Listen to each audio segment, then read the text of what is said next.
बड़ी खबर अमेरिका और ईरान से जुड़ी हुई मिल रही है। अमेरिका ने ईरान को अब तक की सबसे खतरनाक धमकी दे दी है।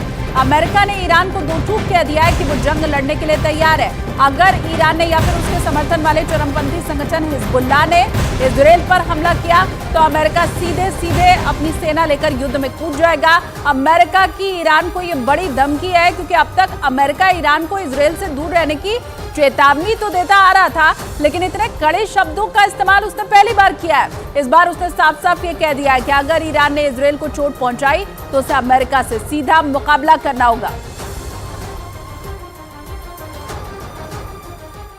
और हिजबुल्लाह ने ऐसा किया भी, क्योंकि इजराइल के इस हमले के कुछ ही घंटों बाद उसने उत्तरी इजराइल के शहर किरियात शिमोना पर एक बार फिर हमले कर दिए। दावा है कि लेबनान बॉर्डर के पास मौजूद इजराइल के इस शहर पर हिजबुल्लाह ने एक के बाद एक कई मिसाइलें दागी, जिससे वहां अफरा तफरी मच गई। हिजबुल्लाह की तरफ से दागी गई मिसाइलों ने वहां तबाही मचा दी। इजराइल के किरियात शिमोना शहर से जो तस्वीरें सामने आई, उनमें एक तस्वीर में वहां सड़क पर एक जलती हुई कार दिखाई दी। दावा किया गया कि हिजबुल्लाह के हमले की वजह से वहां एक नागरिक की मौत हो गई। बाद में हिजबुल्लाह ने एक बयान जारी कर इजराइल के किरियात शिमोना शहर पर हमले की जिम्मेदारी ली और इसे लेबनान पर इजराइल के अटैक का बदला बता दिया। इससे पहले 3 नवंबर को भी हमास और हिजबुल्लाह ने मिलकर इजराइल के इसी शहर को निशाना बनाया था। उस दौरान भी रॉकेट और मिसाइलों से जोरदार हमला किया गया था।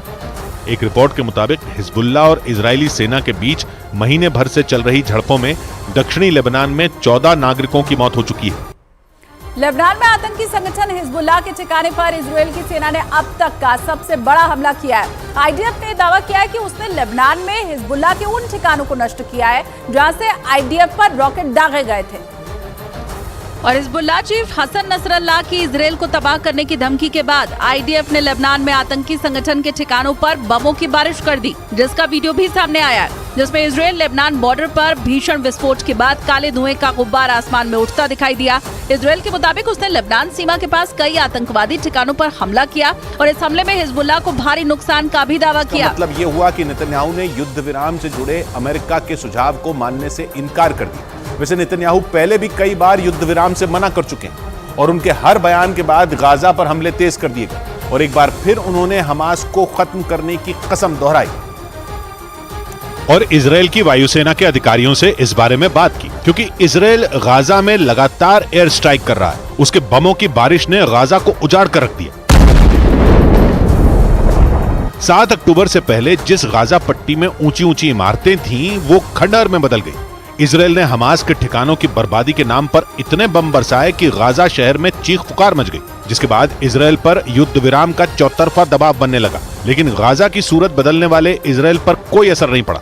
हमास के अंत की कसम खा चुके नेतन्याहू खुद वायुसेना के अधिकारियों से मिले, जहां उन्होंने साफ कर दिया कि बंधकों की वापसी से पहले युद्ध विराम का सवाल ही नहीं उठता। नेतन्याहू का ट्वीट भी आया, जिसमें उन्होंने दावा किया कि हमास इजराइल के लोगों की जान का दुश्मन है और उसे इजराइल के लोग मिलकर खत्म करेंगे।